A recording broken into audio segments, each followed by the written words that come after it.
What's going on, everyone? My name is Jake, this is Where I Talk Capes, and today we are here to talk about Fantastic Four: The First Steps. Now, don't worry, this is going to be spoiler free. I'm going to let you guys go see it. I'm going to let you guys form all your opinions. I'm just going to talk about basically what I did with my Superman video. I'm going to talk about the style, I'm going to talk about the tone, I'm going to talk about things that worked for me, maybe some things that didn't really work for me, but all these will be plot exclusive, yeah. So there will be no mention of anything that's not kind of been shown in the trailers, or nothing that's kind of been discussed beforehand. I'm just going to talk about the film, minus any spoilers, so that I don't ruin anything for you guys. Now, I will drop a slight Superman spoiler in here.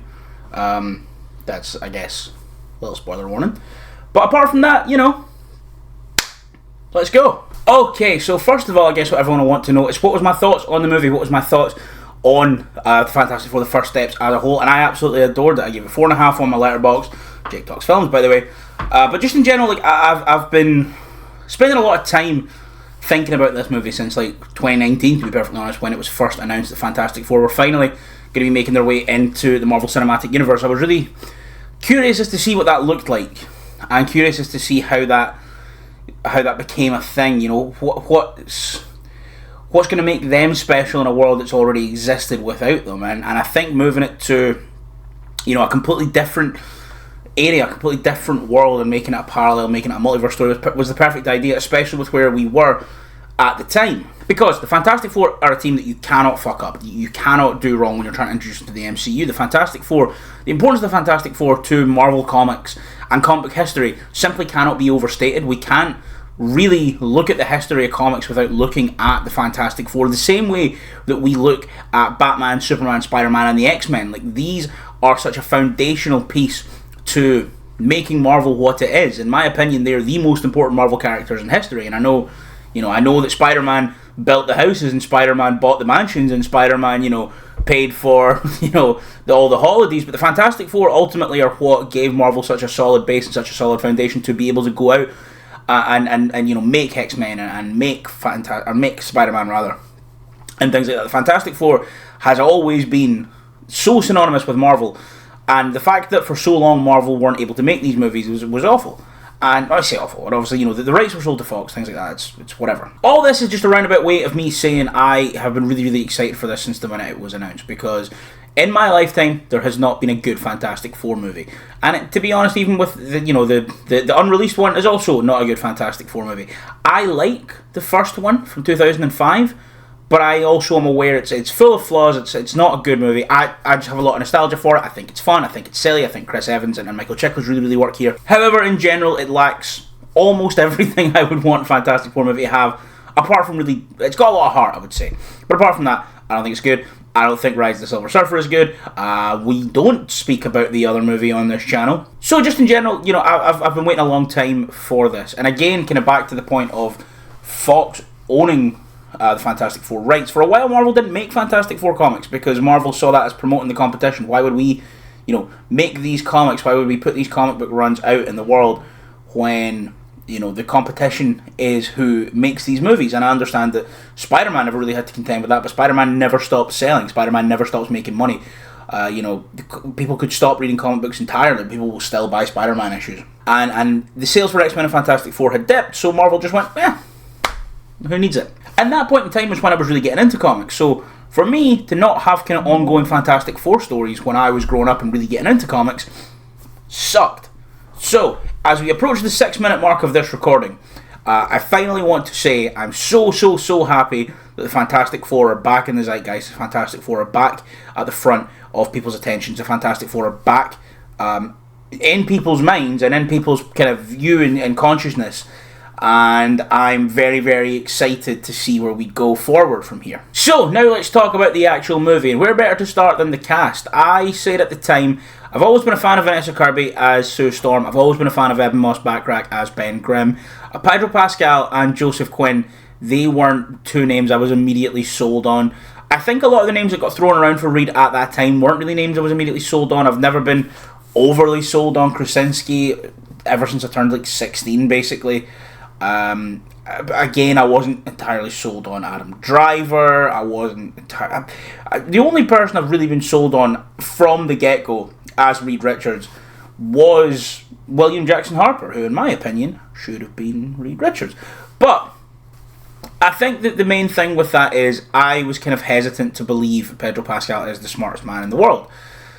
He just never really gave anything to me from any performance I've seen of him that really shone through. But, I've seen him in more things now, and obviously I love Pedro Pascal. I'm a big Pedro Pascal fan. I was willing to go in with an open mind, and then we see the clips and the trailers start coming out. And again, he had this Reed energy, this dorky, bumbling, always looking at the bigger picture and missing what's right in front of his nose. Everything that he does with Reed, I think, is brilliant here. And again, it's very, very reminiscent to me of, how do you say this man's name? And to me, a lot of what he does here is very reminiscent of Ioan Gruffudd's interpretation of Reed. Reed as a character is very well defined and has been forever. There's not many ways that you really can play Reed, and both of them play it in a very, very similar way, which is kind of, in my opinion, the only real way to play Reed. But they do it with a lot of similarities to each other. And I like Ioan Gruffudd. I think his performance is great in both those films. And I think Pedro Pascal is fantastic here. However, the real standout of this movie to me, without a doubt, is Joseph Quinn. Joseph Quinn, when he was announced, I wasn't overly excited for. I'd only really seen him in Stranger Things, and he's since had a whole career before they can get another fucking season of that show out. But in general, I thought he was fine in that. I understand why everyone thought he was fun and good and cool. But again, he never blew me away. To be fair, that last season of Stranger Things didn't really blow me away that much. But in general, I thought he was a lot of fun in it, and I could kind of see where they were coming from. But there are so many other actors that, to me, scream Johnny Storm a lot more. But then the leaks and things come out that it's going to be set in this kind of retro futuristic sort of 60s world and things like that, and I start looking at it more and more, and I see the vision more and more, and then the first cast photo and things like that come out, and I'm seeing it, and I see the vision, and I'm there, and I went in last night, and oh my god, he is absolutely perfect. He is perfect for what this universe is. I think the way that I also completely love Chris Evans' take on Johnny Storm as well. I think especially in that 2005 movie, he feels like the hottest guy in 2005, and he knows he's the hottest guy in 2005, and he acts like he knows like he's the hottest guy in 2005. Whereas Joseph Quinn's Johnny Storm knows and acts and feels and acts like he knows, and everyone knows that he is the hottest guy in fucking 1965 or whatever. I think it's perfect. I think he is the true standout of this for me, and I've seen him in some other things as well where he has impressed me recently, but in general, he's never been an actor who had blown me away until I saw this movie, and I think his take on Johnny Storm is absolutely fantastic. And then again, that's to kind of say, those are two actors I had my reservations on. Both completely exceeded my expectations. Vanessa Kirby and Evan Moss-Backrack also exceeded my expectations. Not as much as the other two though, because I already knew they would be amazing. But let's just talk about Vanessa Kirby, because she is absolutely fantastic in this movie as well. I've been saying for a very, very long time that she should play Sue Storm. I've been saying that since 2021. I can't remember what I watched her in, but I watched her in something and I was like, that's it. That's her. She's there. Do it. And I think she's fantastic. And she's brilliant in this. She is the real heart of this team. She's the soul of this team. And in terms of when they are being the Fantastic Four and not like four scientists, and they're not kind of, she feels like the leader more than Reed for me in this movie, which I think is fantastic. I think that's kind of how I read Fantastic Four. I sort of read her to be more important to everything than Reed. Maybe not so much on the battlefield at times, but in terms of keeping everything together, it's Sue. It's all about Sue to me when I read. In this film, again, completely all about her, and she's fantastic. She's absolutely incredible. She's strong, she's powerful, she's vulnerable, she's everything that I knew she would be in this role times a million. And again, probably like the other two that I've mentioned so far, she is the definitive version of this character in live action. And speaking of the definitive version of these characters in live action, Evan Moss-Backrack, oh my goodness, he's fucking fantastic in this. One thing I hate in comic book media, especially in like kind of movies and stuff, I think it's very, very common to fall into the othering of heroes and heroes who look different, feeling less than and going through mopey, sad character arcs. And I understand it. It obviously makes sense. Obviously, you had Michael Chiklis's Ben doing the same in the 2005 movie. You have a bit of Nicholas Holt's Beast doing that in those movies and in the Fox X-Men movies as well. And a lot of the time that, like, whenever a character has a mutation or has something happen to them where their powers mean that they no longer look like the person they once were, they feel sad about it and they mope and they don't like it. Whereas this Ben Grimm, he is a pillar of the community. He is the happiest man in the world. He loves being around people. He loves, he's a hero of the neighborhood. He's like walking past the school and he's showing off for the kids to make everyone smile and be happy. And he still goes back to his old neighborhood. And he's still full of joy and life, and that is what Ben Grimm should be. And I'm so sick of people being like, why is he, like, I've seen people being like, why did they not make more of the fact he's like been mutated? One, we're 4 years into their career by this point. Again, we don't need to see another backstory of the Fantastic Four. We know the crack. This is how he should be. Yeah, give him a year to mope, but then after that he's realised, this is my life, it's cool, I'm cool, I can punch through walls, this fucking rips. And I absolutely love that characterisation of Ben Grimm. It's this characterisation of Ben Grimm I've wanted to see fully realised for a long time, and I'm very, very glad we got it here. The last character I should talk about here is Julia Garner, Silver Surfer Julia Garner Shalabal. I think she was brilliant in this. She doesn't admittedly get tons and tons and tons to do, but admittedly the Silver Surfer is never a character that you're kind of putting a lot of emotion into. Silver Surfer is kind of cold and calculated and just sort of, a bit of a blank slate in a way. This is what I'm doing, this is what I do, this is why I do it, your planet's going to die, that's it. And I think she kind of portrays that, like, aloofness very, very well here. I think the special effects on her look great. I think a lot of the action with her is great. I thought she was really, really good here too. And to touch on that note, we'll go back to it. I think the action in this film is great, but one of the things I'm happy about is there's not a lot of it. And that kind of goes on to my next point, which is like the tone and the style of this film. I've always said that this film shouldn't really be a big action blockbuster, smashing, punching, kicking, monsters and dragons and fire and bow, bow, bow. Like, obviously we need to have a big third act battle and a big third act action set piece, but in terms of like the actual movie itself, the Fantastic Four and the comics themselves have always been more about, exploration and science and family and things like that. And I think this really captures the spirit of the comics very, very well. I think the fact that it's not an action movie, essentially. It's not really a straight down the line action movie, which it shouldn't have been, I think is brilliant. I think, the emphasis on the family dynamics and the characters coming first here is exactly what it should have been. But in terms of, like, it's a movie about, science and discovery and exploration and all this stuff is perfect. And I think all of the cast here, again, really, really put that to the forefront. The writing puts that to the forefront. The world that Matt Shakman's created really puts that to the forefront. And again, I just in terms of that and things like that, the tone and the style, I again have no complaints. And listen, comic book accuracy is never something that's like really stuck with me. I've never like been someone who's watching something. I've never been someone who's like watching a comic movie and they're like, well, the actual Civil War started because of, like, I'm not one of those fucking people. But I'm also someone that's not like, I'm not like fans of a certain, I'm not like fans of two certain mediocre movies who are like, oh, well, who cares if he doesn't do it in the comic books because it's cool that he does it in this movie. Like, I'm also not like that, because at the end of the day we have to be respectful of the source material. But again, like I say, being 100% to the line, copying and transcribing comic pages one for one isn't something that I'm like, this is a must. But both this and Superman have just really, really captured the tone of these comics and have really captured the essence of what makes these characters so special to so many people, and they've done it fucking perfectly. They've just done it they've just captured it. The people want to see the Fantastic Four. The people want to see Superman.